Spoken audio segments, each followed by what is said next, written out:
Brand disclaimer. The views and opinions expressed by individuals on this platform, the callers plus invited guests, are their own. The information you hear does not reflect the overall views of all parties associated with this brand. We encourage everyone to research all things heard live or via archive for edification purposes. Discretion is advised.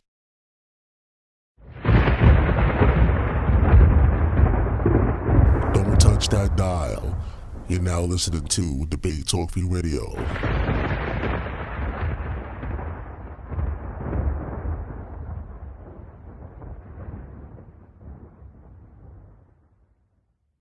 Help keep the show on the air. If you want to help, you can send your donation through PayPal. The email is debatetalkforyou@gmail.com or through Cash App, $Sal Showtime. Thanks for your support. All right, family, we are back once again. This is Debate Talk for You Radio. Today's topic is ancestral burial. Does it matter, how we are buried? All of these things we're going to answer the questions to tonight are here on Debate Talk for You Radio. As people know, a lot of us are not prepared. A lot of us are not ready, or a lot of us just totally oblivious of preparing for the next life.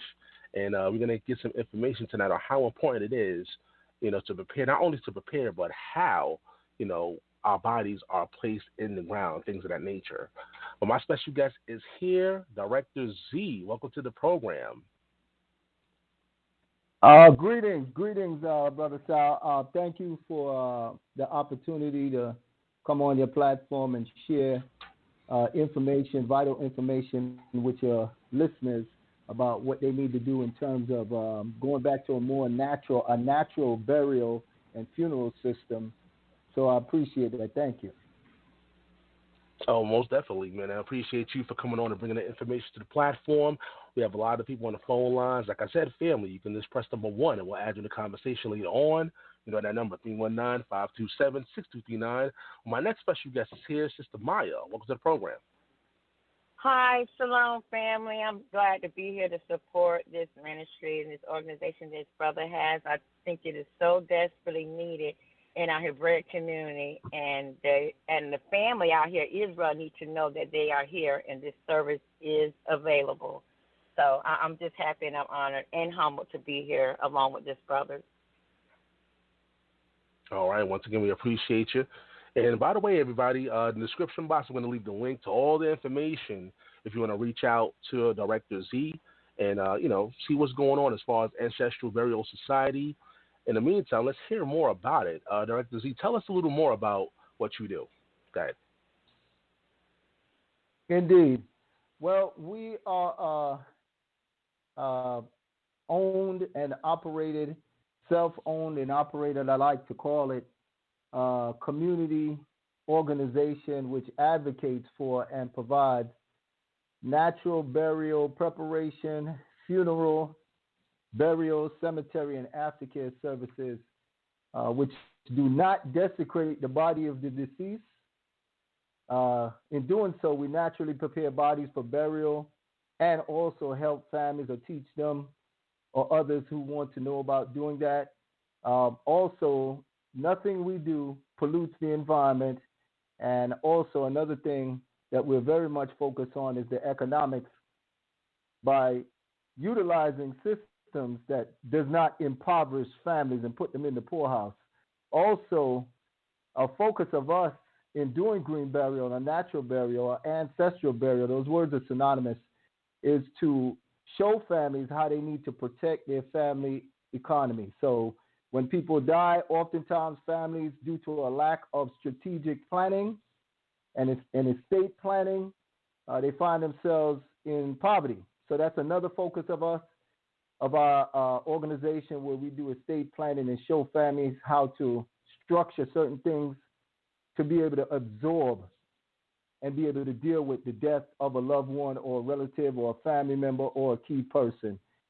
And another thing I might mention, another focus of ours is showing families how to maintain that intergenerational family connection, meaning oftentimes in modern society, out of mind. When somebody dies, I mean, the funeral, yes, maybe a week goes by and they're completely out of mind. So people are used to just forgetting about their family members, and after the burial, that's about it. They think their obligations are up. So we sort of focus on quite a few of those areas. Briefly, if I may finish by mentioning these few things, we also provide workshops to train people and organizations in natural burial. We have a burial academy that teaches classes, courses, and programs.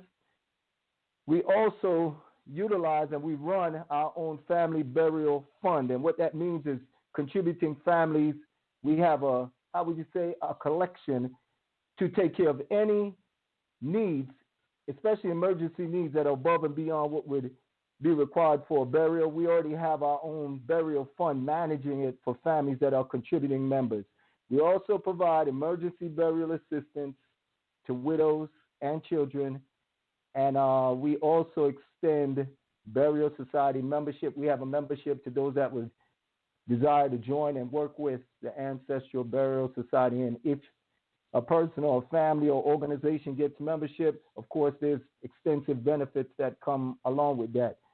I'll close it off by saying one of the projects we're working on right now, among many others, is we're seeking to acquire a cemetery that's owned, community owned, of 5 acres or more, and that cemetery will be used to provide natural burial and also affordable burial options.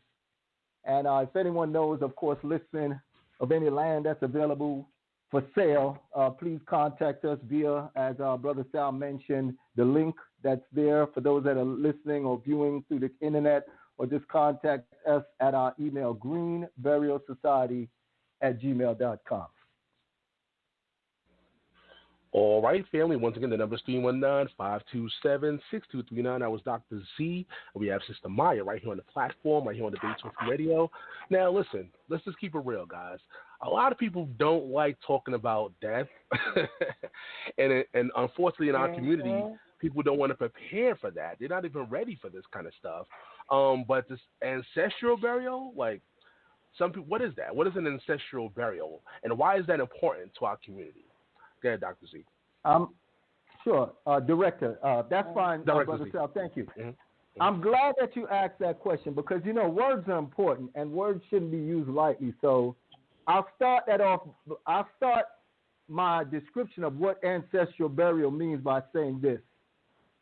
Words. When words and terms are expanded to include things that the original creators of those words, the authors of those words, or the meanings, the original meanings never intended to describe or represent, such words often lose all meaning, significance, and value. So I said all that to say we have to define what burial is to give a definition for ancestral burial.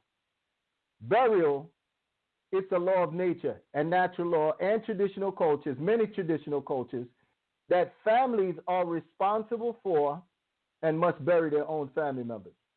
When a person dies, they become an ancestor. Basically, when you have a relative that dies, they become an ancestor because that's one of your relatives that died before you. They're an ancestor to their living family members, and their living family members are responsible for burying their deceased relatives or, quote, ancestors. This is what the term burial originally was used to describe. Family members burying their deceased relatives or ancestors. Thus, ancestral burial is a natural form of human burial and simply means burying your own deceased relatives. Now, I said all that to say this. What most people are familiar with and relate to or describe as burial is outsourcing, meaning relying on somebody else outside your family to bury your loved ones. So we're going to call that outsourcing. Outsourcing the burial of family members disrupts and eliminates ancestral burial, which is, again, families burying their own relatives. So that hopefully that answers your question, Brother Sal. That's what ancestral means. Ancestral burial means it describes the original form of burial, which is families burying their own relatives. And when I say that, I want to be very succinct. That means families preparing the bodies of their loved ones, families doing the funeral, And when I say during the funeral, I'm going all the way. The original type of funerals was you held a funeral for your loved one in your family home or a family home. So the outsourcing includes funeral homes. I'll get into all of that in a minute, but even a funeral home is an artificial way of burying somebody. You go back 150, 160 years, modern funeral homes didn't exist. So how did people hold funerals? In the family home. So ancestral burial includes preparing the loved one's body, the family members, having a funeral or quote unquote a wake or a viewing or whatever a family does in a family home or family residence. Also, burying someone, your relative, on your family land, in your own family cemetery on your family land. That is also a descriptor or part of ancestral burial. And that includes everything else. So in other words, ancestral burial is describing the entire process. Families preparing the bodies of their loved ones, families having the wake or the funeral in the family home, and also families burying your loved one in your own family-owned cemetery on your own family-owned land. Most people would describe burial under what they understand, which is a more modern, artificial performance of what they call burial. Outsourcing your loved one's body to be prepared by a funeral home, outsourcing their body to be buried in a cemetery, and outsourcing everything along in between and afterwards. So hopefully that answers your question. Yeah, I definitely. Yeah, we'll get to you. Once again, it's Ancestral Burial. The number is 319-527-6239. I see people on the phone line. Simply press number 1. But Sister Maya, you actually introduced Director Z to me, and you wanted this information to come out. And I'm going to ask you as well, like, what is it that's, people need to know when it comes to ancestral burial? Okay. The thing about this, that's why I got him on the program, because he's the expert, and I had him on when I found out about him. Let me back up. When there's a beloved brother that I met through Facebook. Everybody kind of know him. He was the general, and he suffered, a lot of people know, a violent death. And when I got a chance to view his funeral, I seen that it seemed like to me it had something of a Hebraic origins behind it. I had never seen anything like that. And then on Facebook, I ran across an occupier by the name of Moshe and reached out to him, and that's when he hooked me up with Ancestral Burial, and come to find out that they were the same ones that did the general's funeral. And I thought, this is so very important that Israel needs to know about this, because death can, step up to our doorstep at any time. And then a lot of times we're on Facebook preaching doctrine with this, and that, and then something happens, and then our body ends up at our mama's pastor church on a Saturday being preached over by a Christian preacher that you never knew. And so that's why I just thought that this is very important to bring to the forefront, to let Israel know that these people are out here. They work with you with payments. They got all kind of beautiful things to get things done should something happen to you unexpectedly on your journey. So that's kind of what I'm going to say for now, and I yield. All right. And once again, family, I see the Facebook family out there commenting in certain groups. We appreciate you. And I'm going to read some of your questions later on. If you have any comments that's interesting, I'm going to definitely read them for my special guest. The number again, 319-527-6239. If you're already on the phone line, simply press number 1 and we'll add you in. Now, again, this is a topic that a lot of people dread. And I'm hearing the benefits of the Ancestral Burial Society. But Director Z, let people know because people are when people die, a lot of people don't really care. They just care about the money, like how cheap it is to bury someone. That's their focus on, like money, and wherever you throw the body, hey, as long as I can afford it, that's all that matters. And something like this, they will probably overlook because of money. And we spoke about these things over the phone. Let's talk about that, and let people know, what they do with these bodies, when people die. People just think it's just a simple process, and, it is what it is. Let people know some of the things that go into this. Go ahead. Okay, thank you. Just now to give some context, because as you mentioned, some of the listeners may be saying, what does it matter if the family buries the loved one? What does it matter between, letting the family do it or the funeral home? Well, let's get into that to show the complete difference. And before I say that, that would be equivalent to somebody saying, what does it matter to homeschool your children rather than letting your children go to the public school system? Is there a difference? Are the results the same? Well, the results are completely different, and in terms of burial, it's the same exact thing. Let's get into the funeral industry, the mainstream funeral industry, which for right now, we're going to call the toxic mainstream funeral, burial, and cemetery industries. Now, to give some context to the listeners, the modern funeral, burial, and cemetery industries, because they're all in one, originated in the U.S. Civil War, during the U.S. Civil War. Everything changed during the Civil War. And you often hear the term, or may hear the term, that war brings out new technology. Oftentimes, well, that is true in this case. In the U.S. Civil War, many soldiers, thousands and thousands and thousands, died far away from where their family lived. So there was already some emerging technology concerning embalming and body preservation.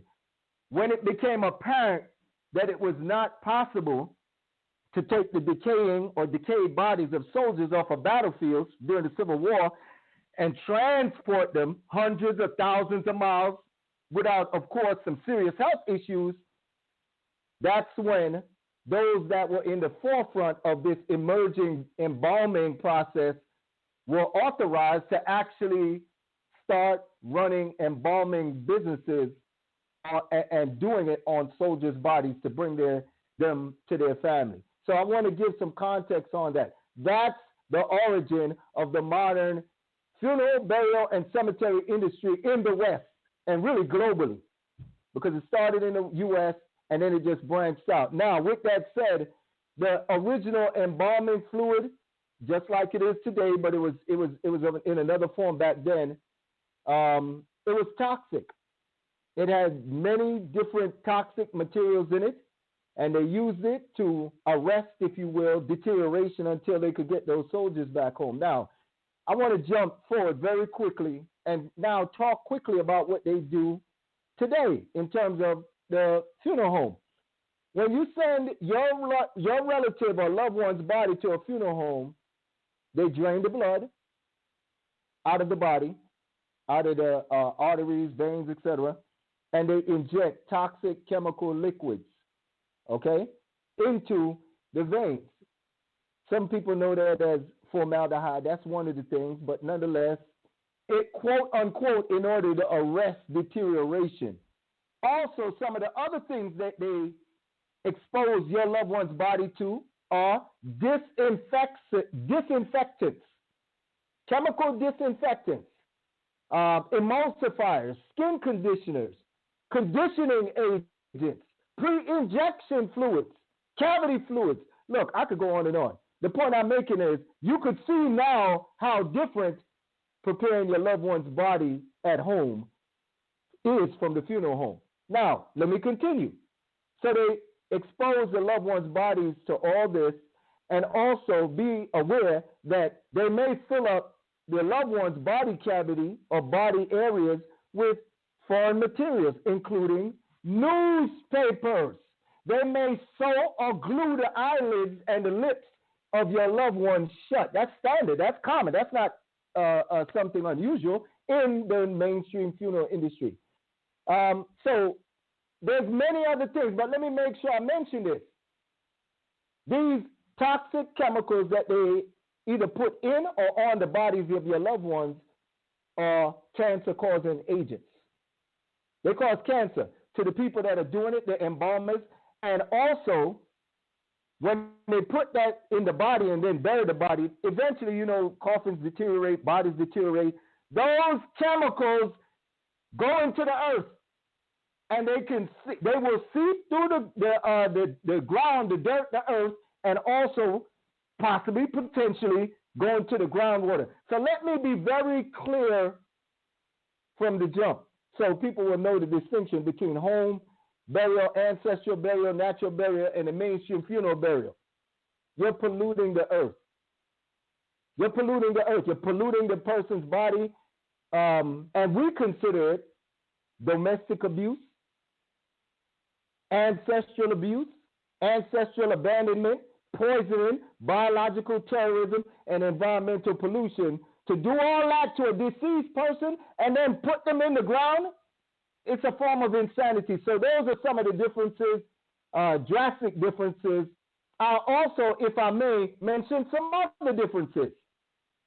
It is common in the mainstream funeral industry for there to be physical abuse, for bodies to end up with bruises that they didn't go into the funeral home with because of the carelessness and just the sick behavior of a lot of funeral home personnel. Let me make sure I mention, no, I'm not accusing all funeral home personnel of doing that. But it's so common, it's not exceptional when it comes out in the news that somebody gets arrested. That's the point I'm making. So bodies are, that abuse of bodies is something that happens. Stealing from the dead, funeral home personnel are routinely arrested or found out to be stealing from the dead. When the body goes either in the morgue or in the funeral home and they may still have some of the personal effects, just Google in stealing from the dead or funeral home workers caught for stealing from the dead or abusing bodies. You'll see the results. You'll see it. Also, another thing that occurs to some degree in the modern funeral home system is necrophilia. Necrophilia, for those that may not be aware, is sex with the dead. There have been cases of morgue personnel or funeral home personnel that have sex with dead bodies. Yes, it's not an urban legend, not at all. They'll sexually abuse the dead bodies. That occurs. We are in our burial program. That's one of the things we highlight, showing articles, people actually being convicted, the whole 9 yards. Now, organ trafficking definitely occurs in the funeral industry. Absolutely 100%. Illegal organ trafficking, because of course, as you all know, there's an organ donation business, so that people elect for whatever reason to donate their organs. I'm not even talking about that. I'll get to that in a minute. But there is an underground business of illegal organ trafficking where funeral home personnel have been arrested and convicted and jailed for body parts without permission of the deceased or their family. And they sell those body parts of the deceased to tissue companies for medical research, and whatever else. So that does occur in the funeral home industry, or the modern funeral industry, I should mention. And for those that also need to know, it is common for funeral home personnel to rip the teeth out of dead bodies to extract the gold or the silver fillings. That is common. It occurs. So with that said, these are just some of the things that occur commonly in the modern funeral industry. We regard that as, that's not burial. Just like we would not regard, how would I put it? We wouldn't regard going into a fast food restaurant and call that healthy home cooking. We don't regard what occurs in the funeral home industry as burial. We regard that as what it is, human taxidermy. You all know what taxidermy is, right? Taking an animal and stuffing it. That's what they're doing. They're stuffing your loved ones with all types of chemicals and all sorts of foreign matters and put them on display at what is called a wake. Just like they taxidermize an animal and put its head on a wall. Also, I might mention, I don't want to forget, we regard what they do to human bodies in the modern funeral home industry as a form of transgenderism. What do I mean when I say transgenderism? Because it is common for the funeral homes, in an attempt to make the body look as natural as possible, which is ridiculous, they put makeup on bodies. Now, they put makeup on males and females. So if a man wasn't wearing makeup during his life, why in the world would you put makeup, yes, makeup, on his body when he's deceased? So we regard that even as a violation, because that's a form of transgenderism. Nonetheless, also, the coffins that they routinely sell or give to families as a so-called option, those $90,000 coffins with the spinning rims at the bottom, they're made of metal. A lot of them, or almost all of them, except for the natural wood ones, the majority of them are made of metals and include or contain toxic materials like toxic paints and toxic glues. So not only is the body a weapon of mass destruction now, after being injected with all these chemicals and put into the ground, the coffin itself is a weapon of mass destruction and environmental terrorism, because now you're putting in a coffin in the ground that's full of all sorts of toxic chemicals that over time will deteriorate and pollute the earth and also possibly the groundwater.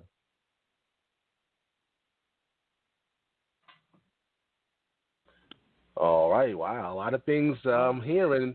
There's a lot of things that we didn't know, or a lot of us didn't know, and wow, Sister Maya, you want to chime in? I hear you. Go ahead.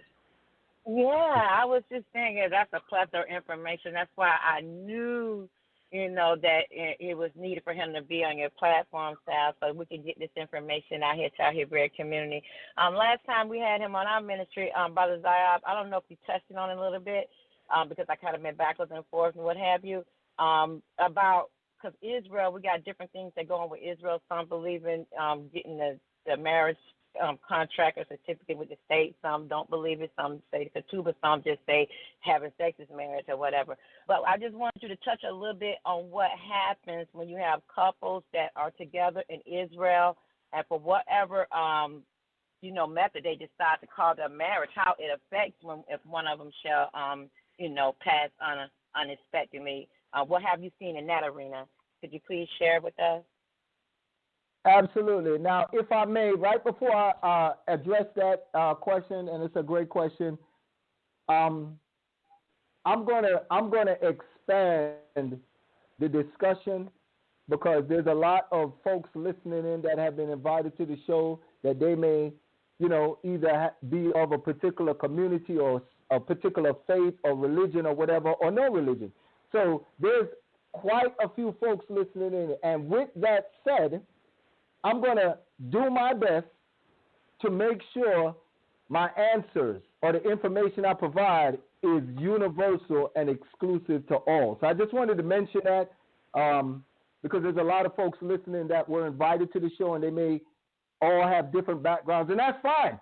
Natural and ancestral burial applies to everybody. Everything I just talked about with the funeral home industry, no one is exempt. So everything I'm saying, I'm going to just make sure I couch it towards that. But now, to address the issue that you mentioned, sister, if someone has, let's say they die and they were quote unquote in a quote unquote union, whatever that is. Again, you remember what I said about words and how if you expand words, it includes everything, the words start losing its meaning. So in today's society, many people are together, whether they call it cultural marriage, shacking up, hanging out, shooting the breeze, whatever. And in their deepest heart of hearts, they may believe that is, that gives them a protection, and they can go to society, and society is going to have to recognize that. Well, the evidence shows that's not the case. If you, dear listener, are with someone in whatever capacity, and you or that person dies, and there's no legal, legitimate marriage certificate. What do I mean when I say legal and legitimate marriage certificate? I am not describing something you and them just slapped together, in your own house. Look, legal and legitimate marriage certification is what you could take, and it's recognized by a court. It's recognized by the government, the federal government. It's recognized by Social Security. It's recognized by insurance companies. The list goes on. Official government agencies. So that's what I'm describing. Now, getting back to the point. If you, dear listener, and somebody you are with don't have legitimate marriage certification that is acceptable by government authorities or agencies, and you or that person dies, you are not eligible. They will not even recognize you as a spouse. You may run down to the morgue and say you're so-and-so, whatever you want to call it, your cultural wife or your cultural husband with no marriage certification. You will run down to the morgue and they'll turn you back. You're not family. That's the first word out their mouth. You're not family. Show us here. Are you said that you're the wife of the deceased? Okay, where's your marriage certification? Oh, we can't let you in. Oh, also, we cannot let you make any decisions concerning the body of deceased.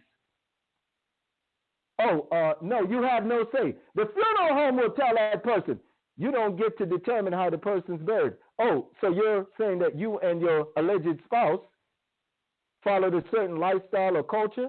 Well, you don't get to make the decisions because you don't have any legal marriage certification. Their family is going to default to their family. Also, I might add, when people die and they are quote unquote legally married, they have legal marriage certification, and I'll get into that in a second. Please bear with me. They are eligible for survivor benefits. Meaning when you work, you pay into Social Security, and then you automatically, when one of the spouses die, they get Social Security benefits, survivor benefits, or eligible for somebody's pension, your spouse. If you don't have legal marriage certification, you can pontificate and spout all day that that's your spouse. In the eyes of Social Security Administration, the first word out their mouth will be, oh, you want to apply for social survivor's benefits. Where's your marriage certification? And if you don't have that, you get nothing. And I might add that Social Security survivor's benefits for spouses last for the rest of your life. If you don't, of course, get married before a certain age. It's complex, but I'm just simply being very general here. You get that for the rest of your life. Your spouse already paid that by whatever was deducted from their paycheck when they was working.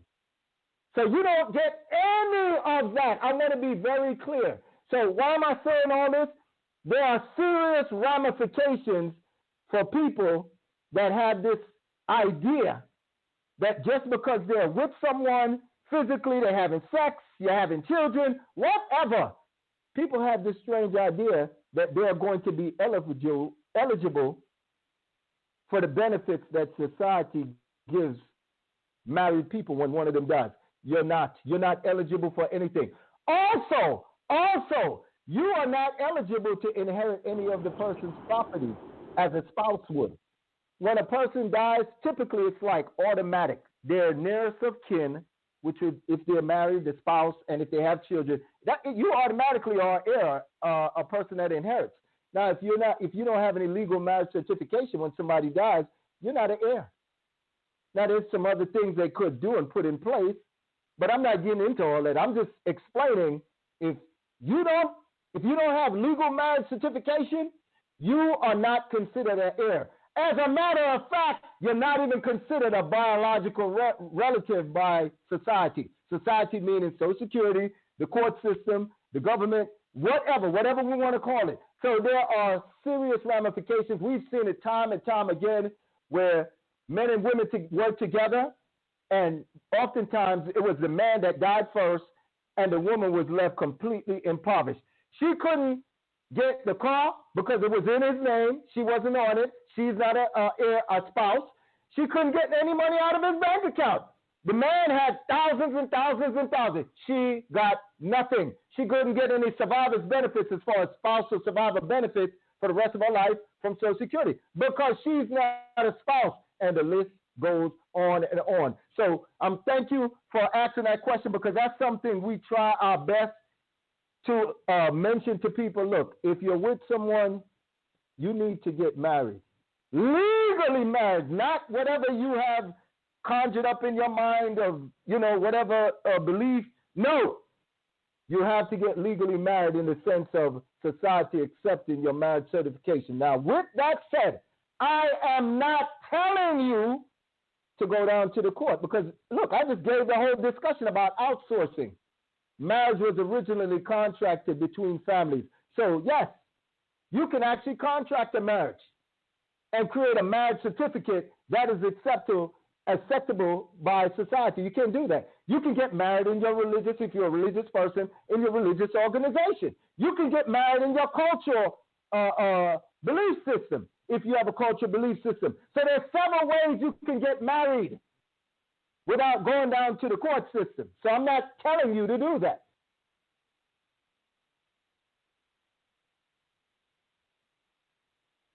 All right, man. There's a lot of information coming out right now about Director Z. Or through your religion. As a matter of fact, you won't even be able to repeat it. You won't even be able to determine how the person is buried. So if you and them have a similar burial, cultural, way you live, or whatever we want to call it, you can't even tell the funeral home that person lived this way and this is the way they should be buried. They will look at you like a stranger. And I will finish by saying this. Most of the families, the person that died, most of the person that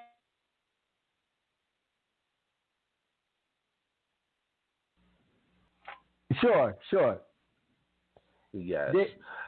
Did the phone drop off? Obviously it did. Yes. Yes, it did. It dropped off.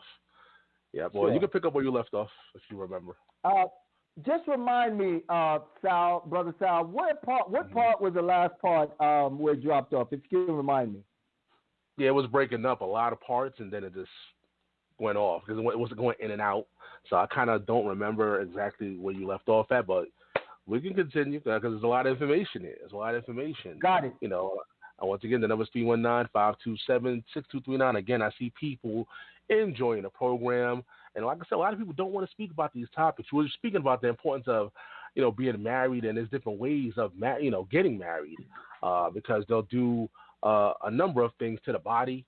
You won't have any rights in particular. You could go more into that if you want to. Sure, absolutely.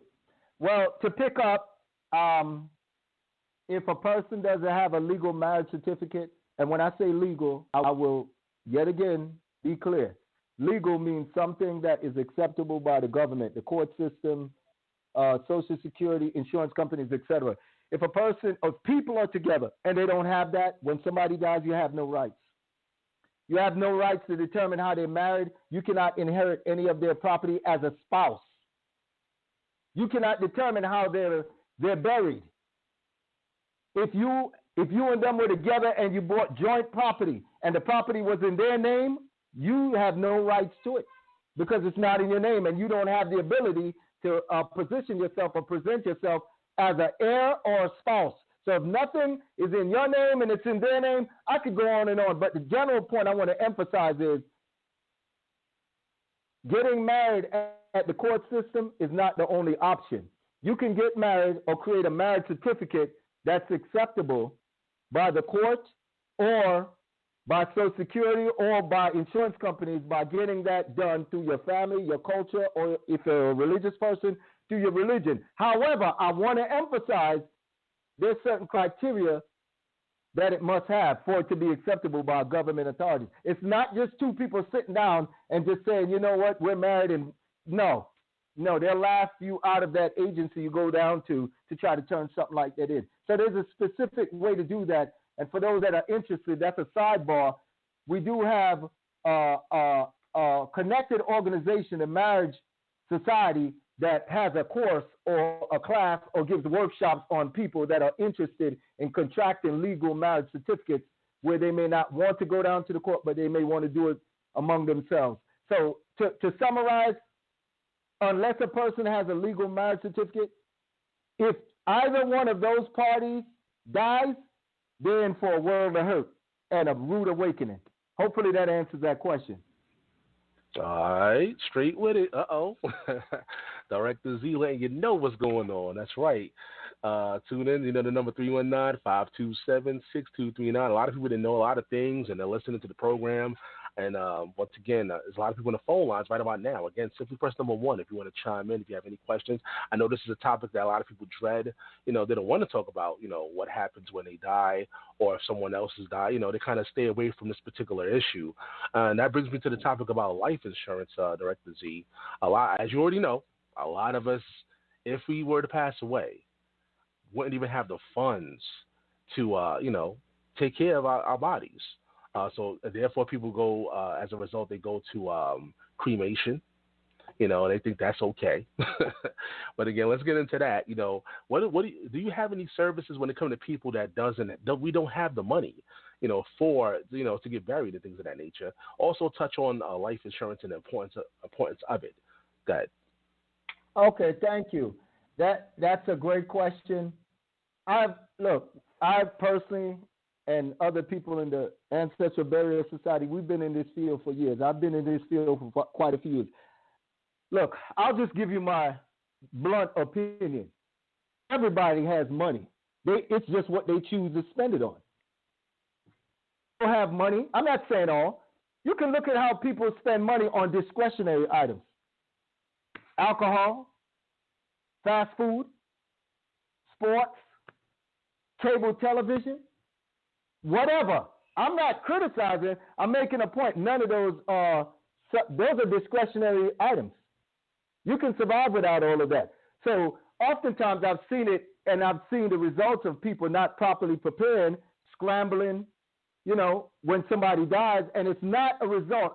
From my experience, it's almost always, not always, but almost always a result of poor planning and not a result of them not having any money. So when we talk about the term life insurance, look, let's disambiguate life insurance. There's different forms of life insurance.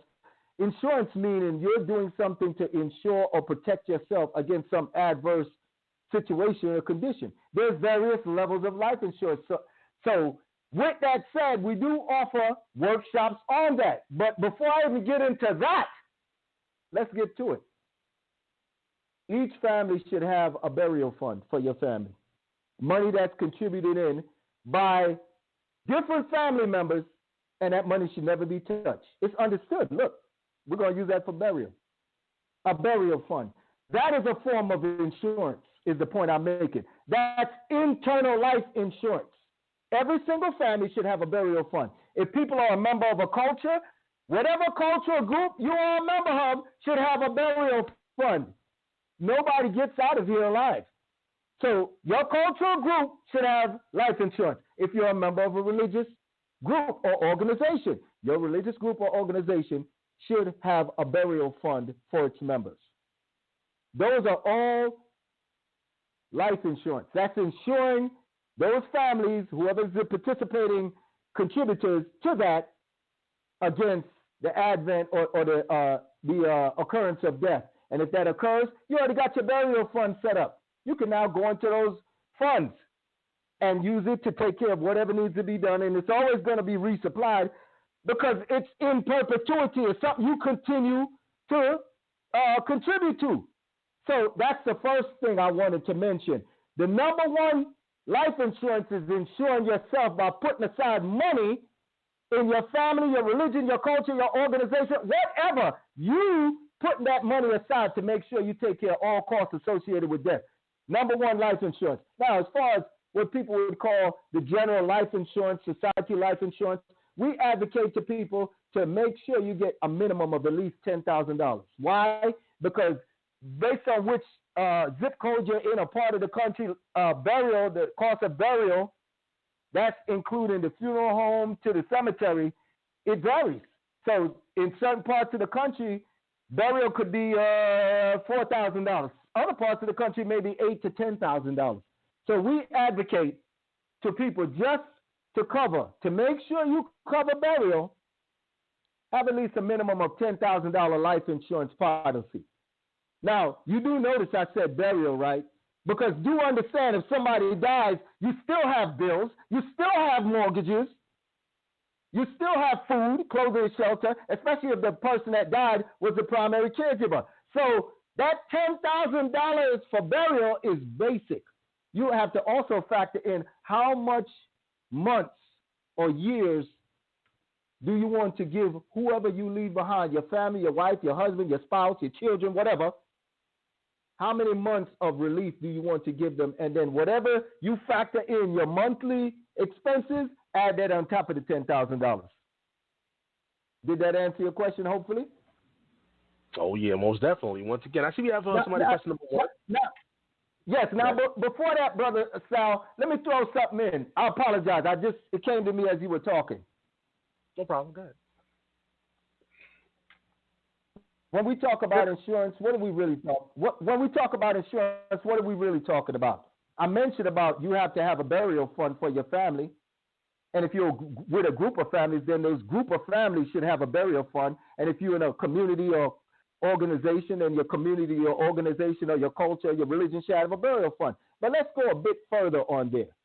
Let's get to a bit further what that means.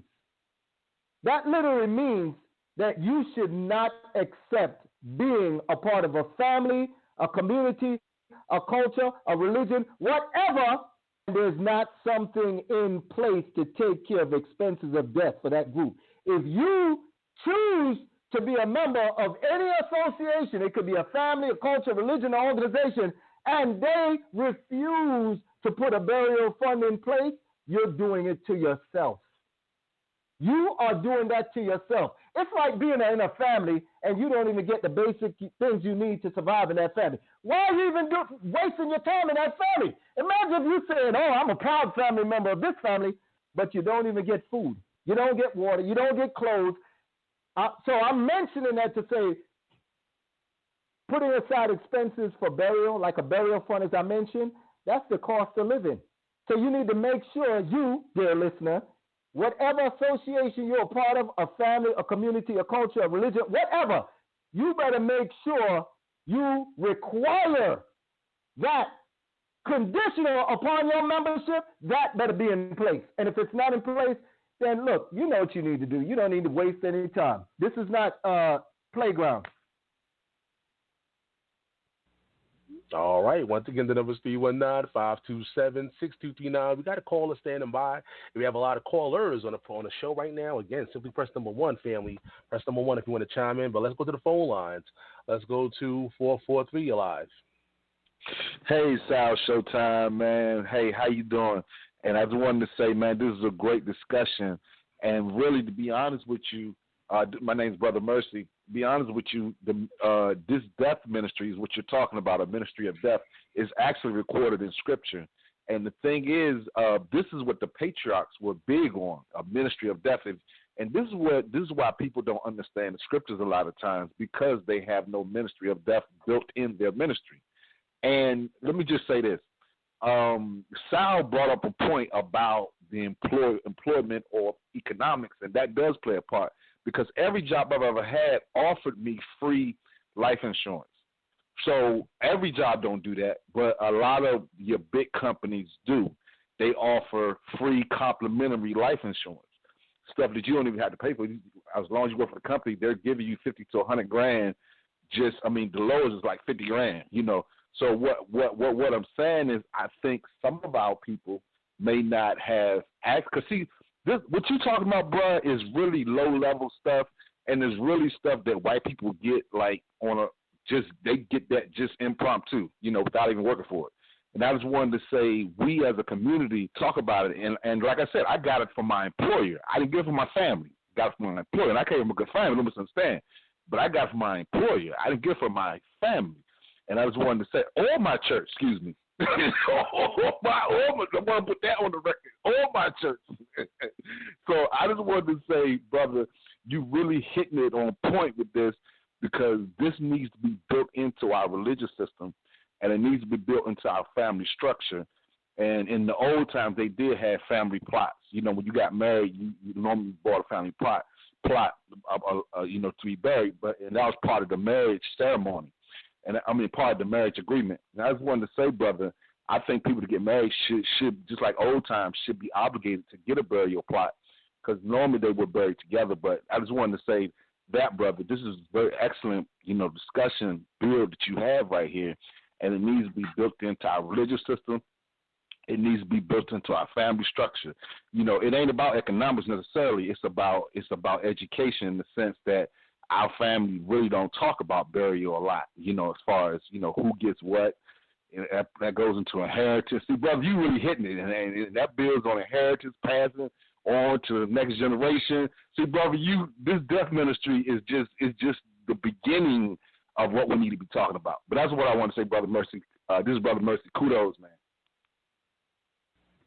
All right, Director, sure. You can respond. Yes, thank you. And thank you, Brother Mercy. Thank you for your comments, and also pointing out quite a few very important things. If I may mention, Ancestral Burial is not a death ministry. Ancestral Burial is a life ministry. Why do I say that? Death is a part of life. And as you mentioned, I'm going to explain how that is. By families funding or creating their own burial funds, that's the highest level you could get. Right now, you have a whole bunch of people out of work, millions. So whatever life insurance that they were dependent on, many of them no longer have that. They have nothing because that was probably the only form of life insurance they depended on. Families having their own burial fund insurance, that's the highest level you can get because guess what? That will always be there.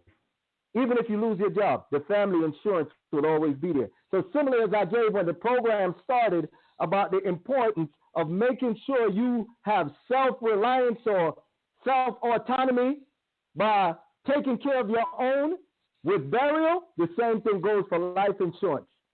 Making sure that you got burial funds, ways of ensuring within your family, your community, your culture, or organization, that will be in place even if you may lose your occupation. You may get injured on the job.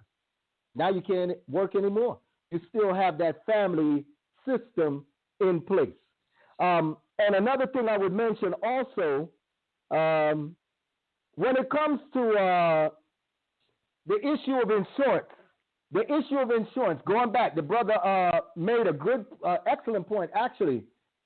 It's so common when you walk on jobs, many employers, not all, but many, they offer that. They know that in order for somebody to come in and be a part of their team or be a part of their group, if it's an employer, it's the norm. They got it. They have to offer you life insurance.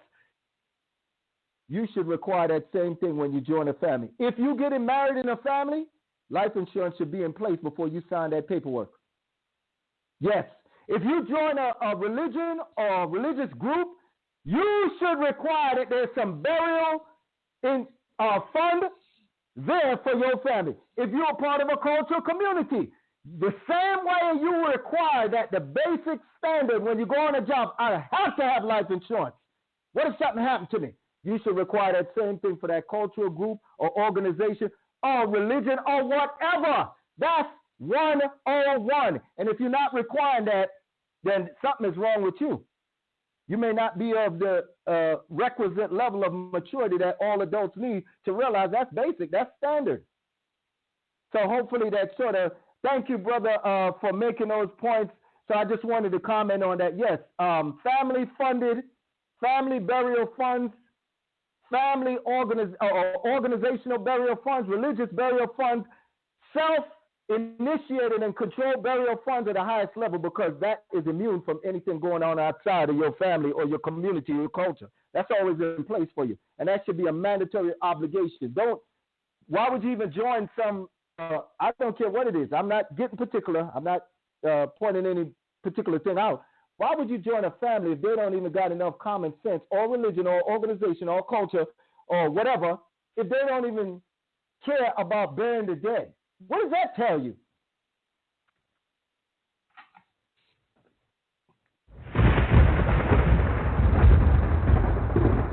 Don't touch that dial. You're now listening to Debate Talk Free Radio. All right, family, once again, the number is 319-527-6239. My special guest is Director Z, right here on Debate Talk Free Radio. We're talking about ancestral burial, and a lot of information has been coming out. Like I said, family, you can just press number 1 if you're already on the phone lines. If not, if you're on social media and you want to chime in, that number, once again, 319-527-6239. Once you dial that number, press number 1, and that lets me know that you want to ask a question or you want to comment on this particular topic. But let's talk about another issue when it comes to money, because, a lot of us base things on money. So there's people out there that's like, you know what, I'm not worried about that. I'll just get the body cremated. Let's talk about cremation. Let's talk about what goes into being cremated. Go ahead. Thank you. I'm glad you brought that up, Brother Sal. Look, a lot of times people have ideas and they may articulate the ideas or they may even believe the ideas strongly. but the ideas are not based in reality. It's not based on nature, logic, science, anything that is practical, realistic. So oftentimes, yes, you're right. Many people will refuse to take care of their responsibility to set up burial systems within the family, and they'll just delegate it to whoever is left behind. Oh, I'll leave somebody behind. They'll take care of it. Basically, that's abandoning your duties, and you're leaving all the mess to fall in somebody else's lap. But let's talk about cremation. Number one, if you look in cultures, we're going to start at the very top. If you look in cultures that practice cremation, none of what is done in Western or modern society cremation is what those cultures do. In certain societies, cremation is, it's the norm, such as in India, or maybe in certain Asian countries like Japan. Cremation may be the norm. But how is cremation done in those countries? They don't outsource the body to some crematory. I'm talking the traditional practice. Pay attention. The traditional practice of cremation in those societies is the family doing it. So even the modern system that people like to run to or talk about, it's such a great and mighty thing. Well, are you cremating your loved one? You're outsourcing cremation just like you're outsourcing the preparation of your body. So even that is problematic. Now, let's get into the cremation a bit further. How do you know that's your loved one's body? How? You don't have your own family members in there doing the cremation. How do you know that's their ashes that they're handing you? How do you know? Explain that. That's part of the problem and the error and the fault with modern cremation in Western societies and modern countries. You don't know who those ashes are from. It is normative, and I'm going to say this. When crematories are cremating bodies, it's literally, I'm going to say it, it's impossible for them to get every single iota, every single atom, every molecule of the previous person they cremated out of that device. So that basically means your loved one, part of somebody else or somebody else's ashes are going to be mixed with your loved ones. Are you okay with that? That's insanity. That's part of outsourcing. Also, some crematories, they cremate pets. They cremate pets, not just humans, pets. So it is definitely within the realm of possibility. I argue it's certain. I'm not going to play with the possibility. It's certain because they cannot get every single atom or molecule out of something, a pet or a human, that they cremated. Look, we're not going to play games here. It is absolutely 100% possible and plausible and happens that if they cremate pets at that facility, certain dusts or atoms or particles or molecules, whatever, are going to end up in the ashes of your loved one. So you're fine with Fido the dog being mixed in with Uncle Byron or Uncle Ralphie, huh? Is that what we're doing here now? So, number one, I'm going to make a point. Again, the traditional cremation that's done in certain societies is done by the family. So number one, that's not what you're talking about. You're talking about outsourcing. Number two, how do you know that's the ashes of your loved one? You can't even verify that. How do you know? Number three, how do you stop somebody else's ashes being mixed with the ashes of your loved one? It's insanity. The whole thing is insane. And I'll mention by saying this at the end now. Dear listeners, please investigate. Don't take my word for it. In Georgia, in the Georgia area, a few years ago, there was an operator of a crematory, the Marsh Crematory, I believe the name was. The gentleman's name was Brent Marsh, I believe. The authorities received a tip that sounded unbelievable until they confirmed it. This family was operating a crematory. And what they were doing, the son that was operating it, for years, he was taking the bodies of families, members that had died, and dumping them in a lake and in woods. Dumping them. He wasn't cremating anything. And years passed, and we're not talking about one, we're not talking about 10, we're not talking about 50, we're talking about hundreds of bodies. he was dumping them in a little river or lake or whatever. I forgot what it was, or a pond. I think it was a pond. And he was taking the family's money and handing them material that looked like ash. The families were so gullible because what are you going to do? How are you going to confirm that? The families were so gullible, as most people are, when they crematories. They were taking the ash and putting it, I guess they were putting it wherever, on their mantle, and said, oh, look at Uncle Robert. Yeah, that was some concrete ash. So to make a long story short, when the authorities found out that this is what this crematory operator was doing, they arrested him. They had a complete biohazard site. It was an absolute disaster. They had to fish all the bodies out the water, the pond. They did DNA tests on the bodies to confirm. It was an absolute mess. Look it up, dear listener, to confirm that I'm not making anything up. Now, why am I mentioning this? You cannot confirm that your ashes are your loved ones, so stop playing games. The only way to confirm is if you are doing cremation as they do in traditional cultures. Now, let's get to the gist of this, because I don't want to leave any stone unturned. Let's just go all the way with it. The only way, let me say this. If we're talking in the context of certain religions or certain faiths, I'll answer that. The only way cremation in more traditional religions that don't practice, or cultures, if you will, that don't practice cremation, their normal system of burial is grave burial. The only way cremation would be allowed is if there was something like a contagious disease, like Ebola, that would make people sick that are preparing the body. That's the only way cremation would be allowed in cultures that it is normal. It is mandatory for grave burial. And you'll notice, you'll know if your culture or your religion is mandatory. It says it in your text.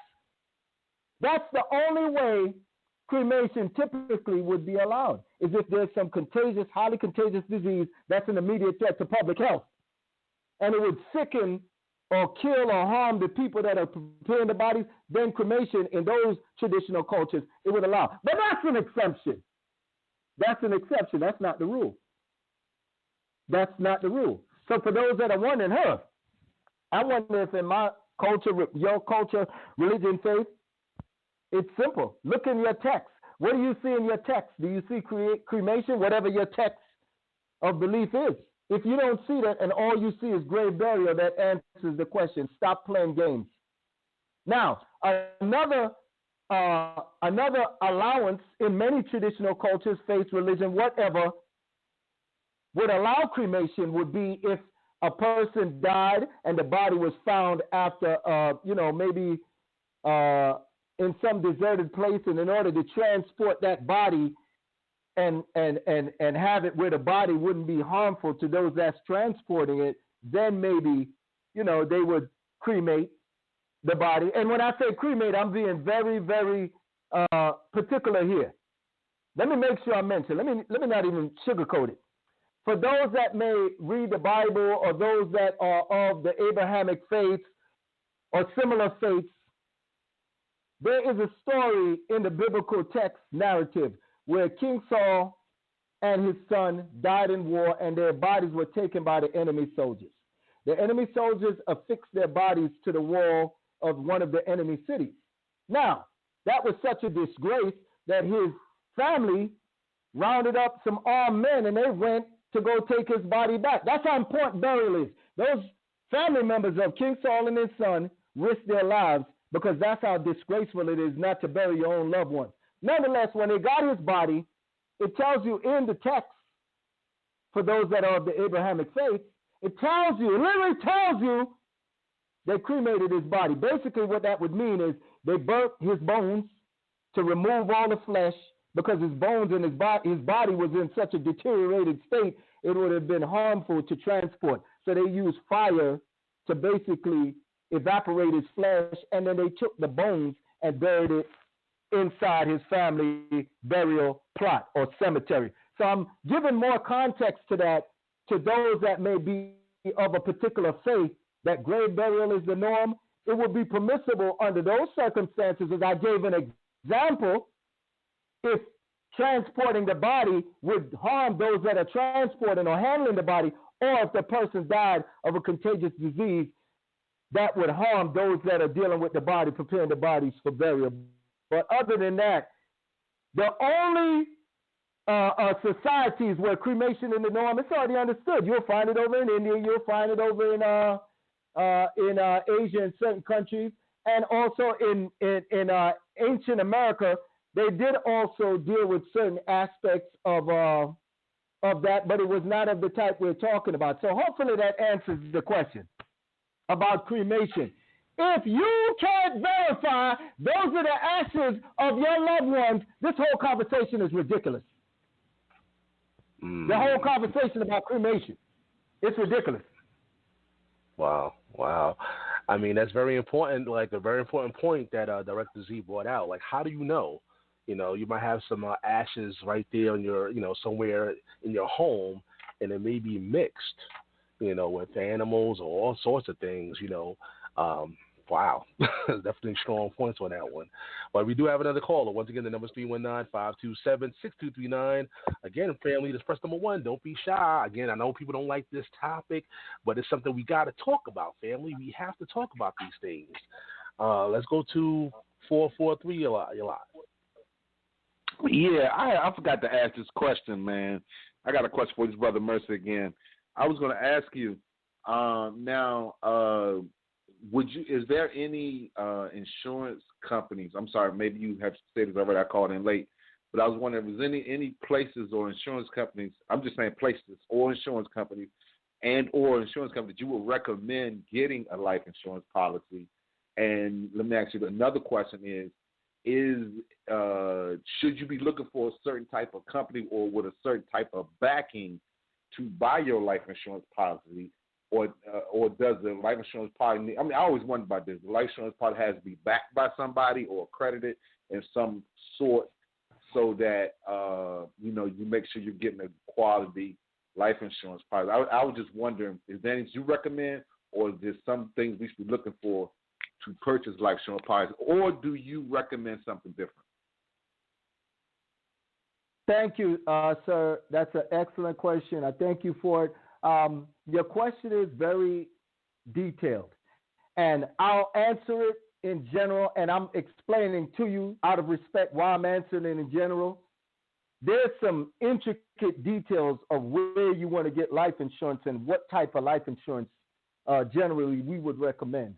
And to really answer that question really requires more time that we will have on this podcast, but I will answer it in a general sense. You need to get life insurance. If you're getting life insurance from a company, that company needs to have been in business for years. And when I say years, I'm talking about, we recommend 30, 40 years. Because, they have a track record of paying out. And they're responsible and they're reliable. So oftentimes people may just figure any life insurance company is acceptable. No. Life insurance companies go out of business also. So we all need to be aware of that. Now, in terms of life insurance, the way you need to structure it, again, that goes into a whole different realm that requires more extensive information that this podcast really we can't do. But what I would recommend is this. Contact us, dear brother that just asked the question, and anyone else in the audience. Contact us at the link. Send an email or a message to us at the link that's on this podcast, and we will absolutely love to be able to talk to you one-on-one to explain a lot of what I'm talking about right now, because it gets very detailed, and out of respect for the podcast, we know we don't have that much time. So hopefully that does address your question, sir.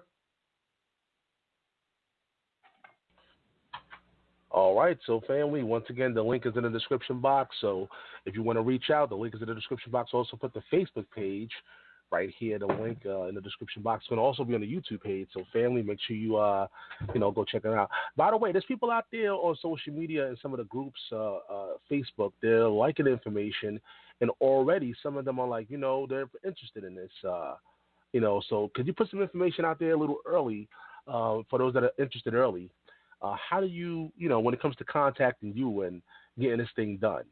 How do you go about reaching out to you? And also, are you available in different parts of the world? Okay. Thank you. That's a great question. For those that are interested in contacting the Ancestral Burial Society and, getting access to either the resources or the services that we provide, look at the link on the podcast, please. That's the first thing I would suggest. Click on that link. It brings you right to a Google Doc page or a Google Form page, and it just has a whole listing of different links you can click on for what you're interested in. Now, other than clicking on the link for the podcast, we also have a Facebook page. The Facebook page for Ancestral Burial Society is Ancestral Burial. So you can also Ancestral Burial by clicking on that link that's on this podcast. But nonetheless, if you forget that, just type in Ancestral Burial and you'll see a picture. It'll be of a tree and a nature scene, and you can just click a request, a friend request, and then we'll add you and you can get all of us through that. Also, if you need to get a hold of us through email, you can contact the Ancestral Burial Society by emailing us at our Gmail, greenburialsociety@gmail.com. greenburialsociety@gmail.com is the Ancestral Burial Society's email. So those three ways, you can click the link on this podcast. You can reach us through Facebook. Ancestral Burial is the name of the Facebook page, and then you just type that in and send a friend request. We'll add you, or greenburialsociety@gmail.com. All right, family. Once again, the number is 319-527-6239. Today's show is entitled, we just joined in, Ancestral Burial. My special guest is Director Z. We're discussing this very important topic. Again, a lot of people dread this topic, but it needs to be heard. You need to speak about this as a community, as a people. And again, I see people are listening on social media and on the phone lines that are listening to the program. But again, the number is 319-527-6239. If you want to chime in, press number 1. We'll hear from you. When it comes to, there's people that might be on the fence right now listening to the show, and they're saying, you know what? What's the difference between what, other, burials, funeral homes do and what you do? Can you break down the difference? Thank you. Great question.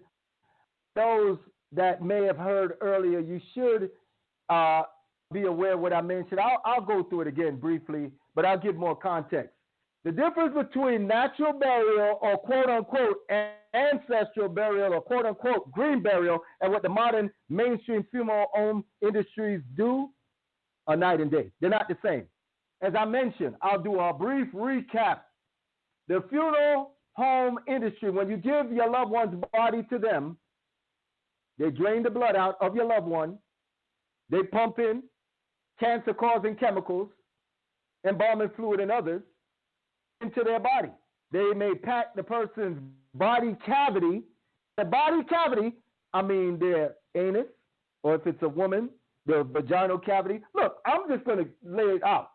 They may pack their open cavities with, who knows, anything to keep any sort of leakage or prevent any sort of leakage. I'm just giving it to what it is. They almost certainly regularly sew people's eyelids and lips shut, and they put makeup on the body. The list goes on and on. What we would call, that's not burial. That's not natural traditional burial. Now, what we do as an Ancestral Burial Society, let's be very clear now. This is what natural burial does or should do. First and foremost, what we do is gender appropriate. We have female personnel that prepare the bodies of women and girls. We have male personnel that prepare the bodies of men and boys. So we're not into the gender mixing when it comes to natural burial or ancestral burial. Ancestral burial requires gender separation. Male personnel to prepare male men and boys' bodies, and female personnel to prepare female women and girls' bodies. That's a difference. They don't do that in the mainstream funeral industry. Anybody could be working on your loved one. Now, other than that, something that we do that the funeral home industry doesn't do, we don't drain the blood. of the loved one. Everybody should be buried in an intact state as naturally as they came or they died. So we don't do draining blood. We don't utilize any toxic products or chemicals. We don't cut. We don't sew anybody's body. We don't do any unnecessary procedures that have absolutely nothing to do with burial to the deceased's body. We don't do any of that. And by doing that, we don't. That's forms of desecration. You know what the funeral home industry does. We work to prevent desecrating their body. Also, we work to prevent any sort of physical, sexual, or financial abuse of the deceased. Now, I will continue. Another aspect of what we do, ancestral burial, natural burial, green burial, that is distinctive from the mainstream funeral home industry is we don't subject the deceased's body to foreign, alien, or disrespectful funeral, burial, or cultural practices that the deceased did not believe in or live according to. That's a drastic difference. The funeral home industry, you don't know who's in there. You don't know what they're doing. We, the Ancestral Burial Society, our personnel, have been inside of funeral home preparation rooms, and some of the things we've seen with our own eyes, it will give you nightmares if we tell you that right now. And so be it. I'm going to tell you that right now. We have been inside a funeral home preparation room where they had babies' bodies. Yes, a baby, an infant, a dead infant, just laying across just like it was trash, just like it was garbage. Inside the preparation room. You wouldn't know that because you're never allowed in there. And we're looking in the room like, what in the world these people are? We're talking about the funeral home. We're looking and saying these people are insane the way they have these bodies laid out. We've been in preparation room where they had bodies stacked up just like a warehouse. I'm talking about just all over the place. You, dear listener, or your family wouldn't know this because they don't allow you to go in the preparation room. But some of the things we've seen is so atrocious.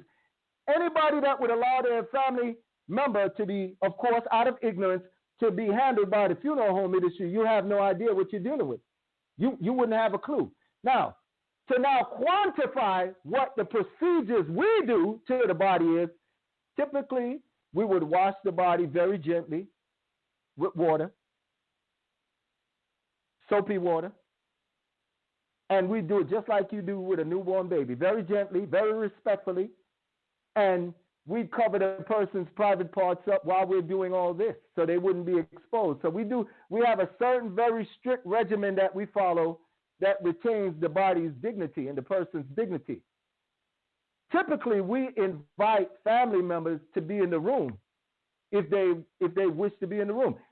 In 99.9% of cases, they come in. They're enthusiastic, want to be able to get that last contact with taking care of their loved one. The funeral home industry doesn't do that. Let me be clear. They can't do that. The funeral home industry are prohibited from allowing family members to come in there while they're working on the bodies. It's against the law. So that's another distinction between what we do and what the funeral home industry does. Families can be in the room. They can be there. Actually, we'll walk them through the whole process of caring for their loved ones. So it's basically a night and day difference what I'm mentioning. Part of what we do also, I might mention, no unnatural ingredients, no unnatural fabrics, all natural fabrics. If there's anything being put on the loved one after they're washed and dried and their body is moisturized with natural oils, they're put in a shroud. And the shroud is natural materials. It's not artificial materials or some chemical laced materials. And of course, then they're put in a wooden. If the family is bringing their body to a cemetery that allows that sort of burial, then we can bury them straight in the shroud with no coffin. Now, if the family wants to put them in a coffin, what we always advise families to do is get a natural coffin, such as a 100% plain wooden casket. We advise families, do not get that $10,000 ridiculous millionaire casket with the spinning wheel models. That's insane. Full of toxic chemicals anyway, but the price of it alone is a crime in and of itself. So even with the casket, if there's a casket to be used, we only advise and promote natural materials. whether that's fabric materials or whether that's natural wood. So hopefully that answers the question about more distinctions about ancestral burial or natural burial, green burial, and the mainstream funeral home process for burial. Now, it's something else I want to mention, if I might, Brother Sal. I would be remiss to not mention this. The floor is yours, Dr. Director Z. The cemetery. Go ahead. Thank you. We've already launched the truth exposure of the funeral home industry, but we are not done. We have to also launch the truth exposure of the cemetery industry. So let's back up. So now just imagine how ridiculous it is. Let's say your loved one was a healthy person. They exercised, they ate organic foods, they lived a healthy life, they believed in not dealing with non-toxic items, and the family out of ignorance, and maybe they are not connected to an organization that provides natural burial, or none of their families could do it, the families out of ignorance turn over their bodies to the funeral home industry. That natural, organic, healthy person is now pumped full of cancer-causing agent, chemical warfare. But it doesn't end there.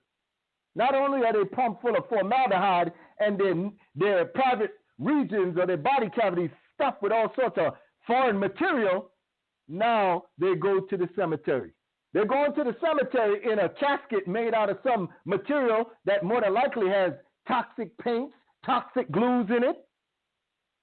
But now what happens when you go to the cemetery? They get put in the ground. Everybody would say, well, that's the same as if you're buried in a home burial. No. Number one, let's just erase it all the way. In ancestral burial, it is a crime. It is a crime to bury your family member in anything except your family cemetery. Why? Because you retain possession. Your loved ones, they're your family's property, even after death. So you retain possession of their body by burying them in your family cemetery. That way you can make sure the cemetery is kept, everything is on the up and up. Somebody would say, you know what, that's not much difference. The cemetery, the modern cemeteries, they take care of the lawn. No. In ancestral burial, it is illegal to bury your family member next to anybody that is an extremely disreputable or disgusting person. Let me just make this plain so you can get where I'm going. How do you know your family member is not buried in a regular cemetery next to a child molester?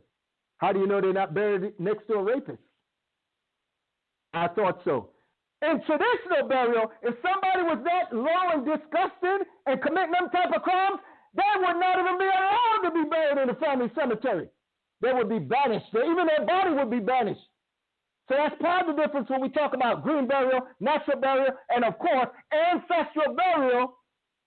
Only certain types of honorable, reputable people could be buried in that family land or family cemetery. People that are all the way out of order, disrespectful, disreputable criminals, rapists, child molesters. Your family member would never be buried next to them. In the normal, traditional cemetery, your family could be buried next to John Wayne Gacy, Jeffrey Dahmer, the neighborhood rapist, the neighborhood child molester.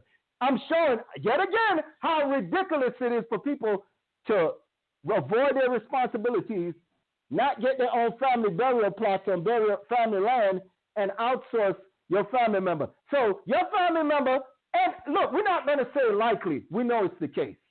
Because pretty much the way mainstream burial happens, nobody asks questions. Who are you burying my family member to? It is absolutely certain that all of us on this line have family members buried in cemeteries next to rapists, sex offenders, child molesters, serial killers, and whatever else. That is a illegal act. That's a crime against nature, a crime against natural law, and a crime against ancestral burial. So those are part of the distinctions. Now I'm going to go further. Part of the distinctions between ancestral burial, number one, you would be the one caring for the grounds, the cemetery grounds. In the mainstream funeral industry, or cemetery, let me be clear, do you know how many tons, millions of tons of pesticide, herbicide, insecticide and all type of unnatural chemicals they spray on those lawns to keep them so-called perfectly manicured. So not only did your family member get shot full of formaldehyde and all type of toxic chemicals, not only did you encase them inside of a coffin that's full of all sorts of toxic materials, but you went and you did even the unforgivable. You buried them in a cemetery where they're getting sprayed. The lawn is getting sprayed with all type of herbicide, pesticide, whatever, insecticide. So it's an ecological disaster. Basically, the whole cemetery industry, like the funeral industry, is nothing but a crime against nature because it's poisoning the earth. That's the only reason those cemetery lawns look like that. They're spraying all sorts of toxic poisons on those cemetery lawns, just like they do everywhere else, golf courses, college campuses, and the like. So I want to emphasize that people need to understand, participating in the modern funeral industry, you are destroying nature. You commit crimes against nature. If you participate in burial in the modern cemetery industry, you're committing crimes against nature. You actually are complicit in destroying the environment. And your family member is not resting in peace. We need to evacuate that whole ridiculous concept, rest in peace. How are they going to rest in peace with formaldehyde pumped inside of them? How are they going to rest in peace next to a child molester? That's not resting in peace. You ask me, that's resting in hell. Hopefully that answers your question. Oh, man. Director Z is letting you know, guys know what's going on. Right here on Debate Talk Radio. The number is 319-527-6239. And Sister Maya has some technical difficulties, but she's back. I see she's back. Anything that you want to put out there since you were gone? You want to, you heard a lot of stuff going down, a lot of information. Anything you want to put out there, Sister Maya? Go ahead. Your floor is yours. Oh, no, I was just saying, I just hope Israel definitely appreciating, this organization that the Father have called forth. I really appreciate it. Whether you see that he's very passionate about it. And I was just wanting to put out that I wasn't sure in the meanwhile, the little gap I was gone, that if Brother Zayab, did you get a chance to discuss that people that do have life insurance policy in place? Could you explain to the family how does that work if we want to utilize our life insurance and to work with your burial society? Could you explain that to the family? If you have not already, if I missed it, I apologize, but that was near and dear to me. I yield. Indeed. I did mention slightly some other the gentleman earlier had asked about it. You're asking about it. I'll mention just a slight part of it because what we're advising people, because it's such a complex issue, to reach out to us, email, Facebook, or clicking the links that we provided. But nonetheless, if somebody has life insurance, you can use that life insurance to actually pay for any natural burial services. Basically, you have to just designate in your life insurance whatever you want allocated or done or paid and designate it to whom and for what services. So, but with that said, it's even more complex for that. So in the interest of time, what we would suggest for people that have those questions and which pretty much require a very in-depth answer, reach out to us, please, at the links we provided through clicking on the links. That's on the podcast, reaching us at Facebook, Ancestral Burial on Facebook, and also greenburialsociety.com. Excuse me, I apologize. greenburialsociety@gmail.com. Okay. All right. I definitely thank you for answering that. That was near and dear to my heart. But I'm just taking in more information again. I really appreciate your organization being called forth, especially for such a time as this and the climate that we're living in, Sure. Thank you. Most definitely. Now, if I may go, something I need to mention, if that's fine with you, Brother Sal? Go ahead, brother. You got it. Go ahead. Sure. Let me highlight something. Is there anyone on the phone that would accept physical abuse against a living family member? How about domestic abuse? Is there anyone on the phone, any of the listeners that would accept that? How about abandonment of your family member? Anybody? Is there anybody would accept making your family members homeless? Just tell them go, Of course, we're not talking about people that, deserve it, quote unquote. But under normal circumstances, you wouldn't accept this for your family members. Now, why am I saying this? Going back to the cemetery industry and shooting another piercing arrow of truth. What people are actually doing that they're unaware of, you are abusing the corpse, the body of your loved one by turning them over to the funeral home, because that's abuse. Injecting them with poison. That's domestic abuse, corpse abuse. That would be considered in traditional cultures ancestral abandonment. You giving over your loved one's body to be perpetually cared for, quote unquote, abused by some foreign entity. That's also homelessness. You subjecting your loved one's body to homelessness. In traditional culture, your land that you live in is to have a house, is to grow crops. It's many uses for land. Get water, have animals. It's also to have a grave site. So people, due to ignorance, you're actually subjecting your loved ones. When you put them in a foreign cemetery that's not owned by you, you're making them homeless. And you're paying for it. It's no different than putting one of your loved ones in a homeless shelter, a group home, or foster care. You wouldn't allow that. Putting your loved one's body because of indoctrination and brainwashing, we understand that, but it's ridiculous. You're giving your loved one's body away to people that are whatever they are. You don't know these people. So that I'm just highlighting these things to be aware. That's a form of slavery. On top of it, to make it worse, and I know that's a strong word, but so be it. You're paying these people to incarcerate your loved ones in these chemical-laced cemeteries. Chemical-laced. There was an article. Please, dear listener, check this to make sure what I'm saying is not incorrect. There was a documentary called Ground War. It came out. It was a video documentary called Ground War. Look it up. And what the documentary is about is a man, his father used to play golf on golf courses. His father got diagnosed with cancer. They couldn't understand it because the father lived a healthy life. So after the father died, the son did some investigation, and I guess they probably got information from the autopsy and other things, testing the golf course grass. They found out that it was massive amounts of pesticides, chemicals, lawn care chemicals, and all that normally they spray on the golf courses that his father was exposed to. And that contributed, he's alleging that contributed to his father's death because his father was a healthy person. Why am I mentioning this?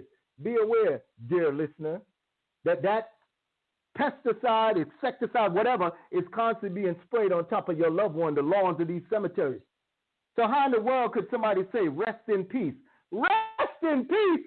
Are you being facetious? Are you being sarcastic? Who in the world could rest in peace with chemicals being sprayed on top of them? That's insane. As I mentioned, I don't need to mention it, but so be it. Let's throw one in for the road. Who in the world will rest in peace if they may be buried next to a child molester, a serial killer, or a rapist? I mean, are we for real here? Are we kidding here? So no. Look up the documentary Ground War. It's showing how many pesticides, and they use those type of pesticides for cemeteries, golf courses, etc. Millions of pounds are sprayed all over the United States. And of course, we know people spray them on their residential lawns, of course, but we're talking about cemeteries right now. That's what you're subjecting your loved one to. You would never see that in a real, a natural setting where a family has this burial plot and they're caring for the grounds of the cemetery that their loved ones are buried in. So be aware, it's night and day. It's not the same thing.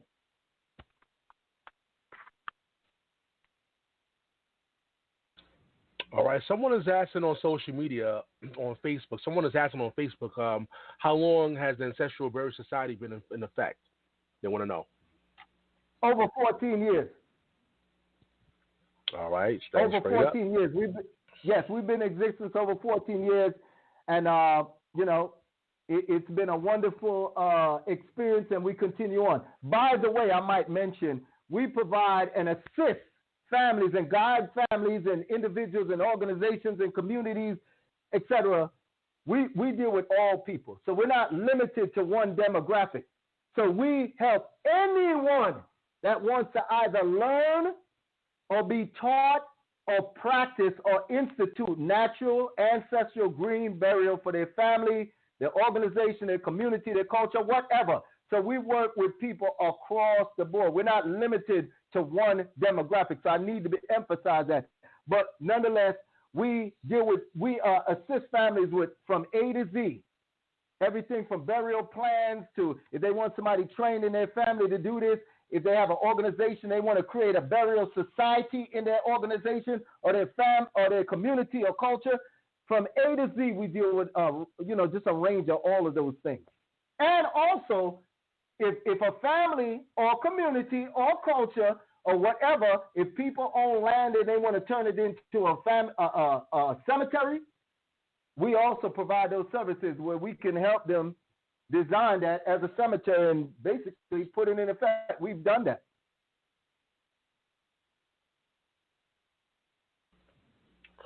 All right, family, the number 319-527-6239. I'm on the website, and when you click on the link, you can check it out. It says, the Ancestral Burial Society provide a lot of services, natural burials, burial planning, estate planning, and they even, train you in different areas, green burial education and training. But I believe what makes, both behind the scenes, Director Z, and what makes the Ancestral Burial Society to me unique is that also if you're having financial issues, there's ways that you guys can assist in that area as well. Let the family know when it comes to that. Go ahead. Yes. Thank you. That's a great point. Well, as you know, cash is king at the funeral home. People that have had the experience, look, don't go up to the funeral home telling them you don't have any money because you already know. They're going to tell you, well, no cash, no service, point blank.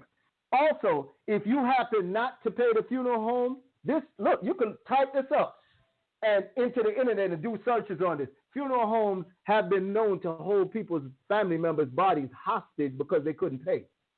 Now, I'm not answering yay or nay because obviously we know people have to pay their bills. If you ask an organization to do something for you, obviously you can't just run out the tab. But nonetheless, I'm making a point that people need to realize the funeral home industry, it is a business first. So they're there to make money. Our purpose is not money.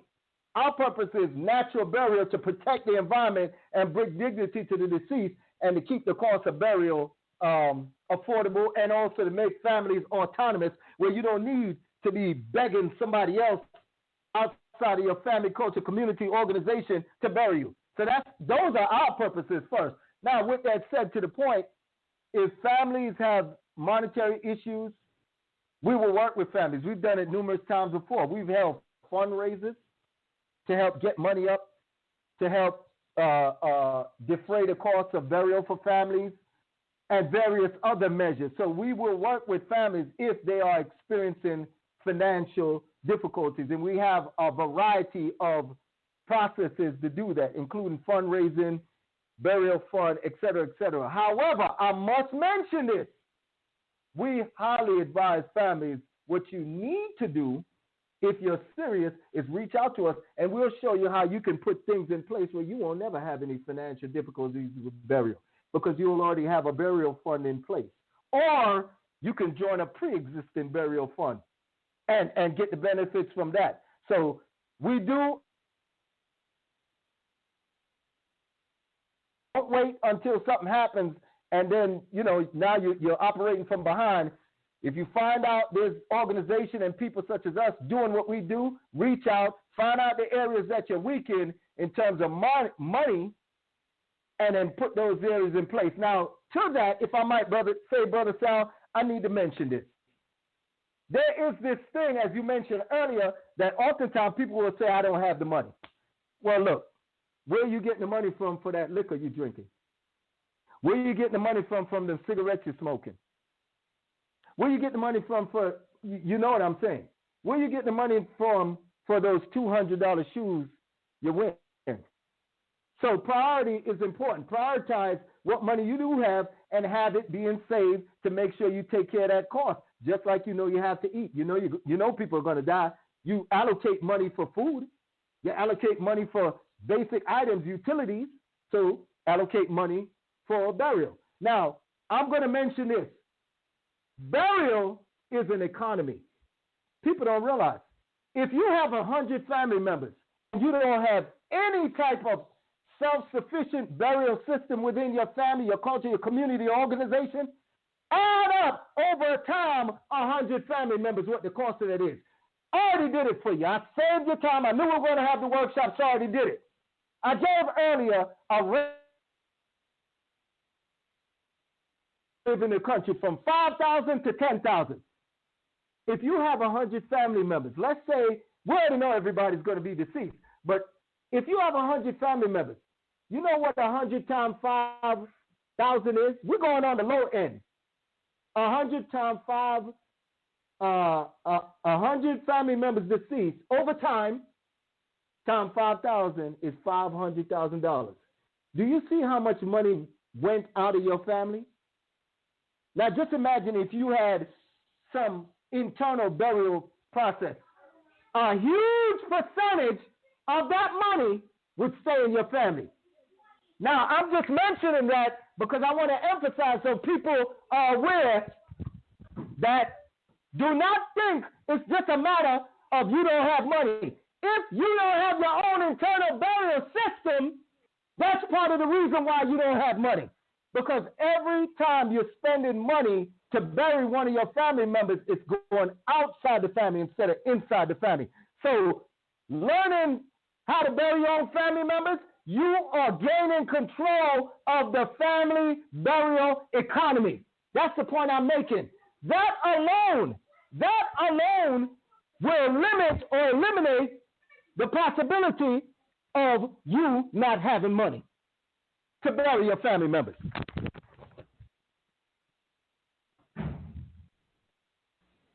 All right, family. Once again, we appreciate you guys. We're kind of winding down to the last minutes of the show.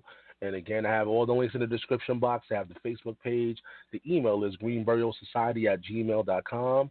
If you don't remember anything else, greenburialsociety@gmail.com. But I have all the links in the description box for those who want to reach out to Director Z and the Ancestral Burial Society. We appreciate everybody that's been listening. Is there any last words? Sister Maya, I see you still on the phone lines. Anything else you want to provide? We're winding down. Anything else we want to put out there? Go ahead.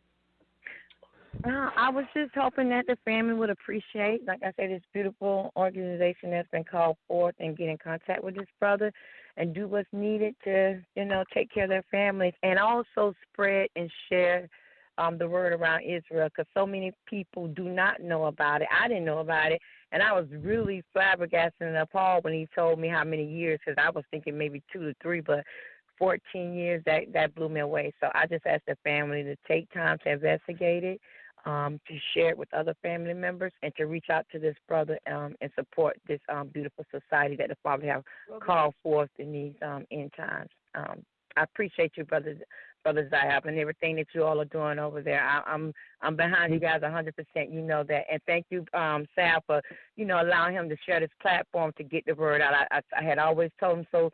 Rate about, debate talk for you. You got to get on there, and I'm so thankful that the Father made it happen. So we thank you for making time, for him to come and share this.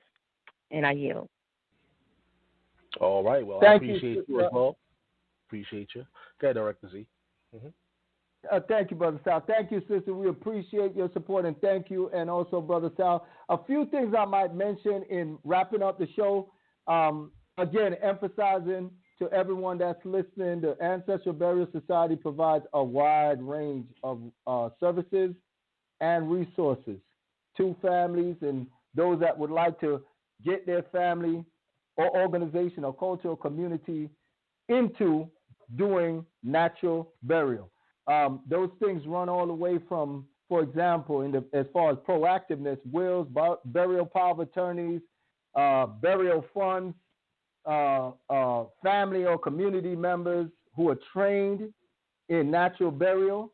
We'll assist and guide people of how to, structure their life insurance based especially on the size of your family. If people desire or wish to get or create a family or community burial fund, we'll help with that. If people are designed to create a cemetery on your family-owned land or for your community, we'll help on that. Also, I might mention, we have a range of educational workshops that we give normally to educate the public, as we're doing now, but these are professional ones, intensive, that are actually training workshops. We'll actually have people that are, enrolled in those workshops going through the whole motions of preparing bodies on mannequins. So we do that, and those workshops are on everything from natural burial preparation to if you want to learn how to hold a funeral inside your family home. If you want to do a burial on your family land, if you want to create a family cemetery or aftercare, look, we have workshops for all that. And also, of course, we have the Green Burial Education Program. That is the flagship program that we use to train people from top to bottom. And then if people want to become apprentices in the Green Burial, in the Ancestral Burial Society, they can do so. That opportunity is there. Also, we have opportunities for volunteers, those that want to volunteer. Working with the Ancestral Burial Society, it may not be that somebody's comfortable with working with bodies. That's not an issue. We have a whole host of opportunities and a wide range of areas for people that want to, assist by volunteering. That runs all the way from natural burial preparation, funeral management, grave burial, widow and orphan assistance, grief counseling, applying for survivor benefits. I mean, the list is on. Emailing, networking, marketing, fundraising, graphic design, content creation, whatever. So we have a whole a range of things that people can do and come in as volunteers. So reach out to us on that. If people would like to donate, click the link on the podcast or reach out to us on Facebook. But we have an actual page, donation page for that. So if people want to support that way or in any other. And also we have a membership process if people would like to become their families, individuals, their families, their communities, or even if a whole entire organization wants to become members of the Ancestral Burial Society, hey, we have that available. Different levels and tiers of membership for those that are interested to be able to avail and access those services. So those things I just wanted to emphasize. It's a range of things, and we are more than happy. Matter of fact, it's our duty and obligation to make these things available to the public so that any families that are experiencing death, they will be able to do what they need to do in as autonomous a fashion as possible. Help keep the show on the air. If you want to help, you can send your donation through PayPal. The email is debatetalkforyou@gmail.com or through Cash App, $Sal Showtime. Thanks for your support.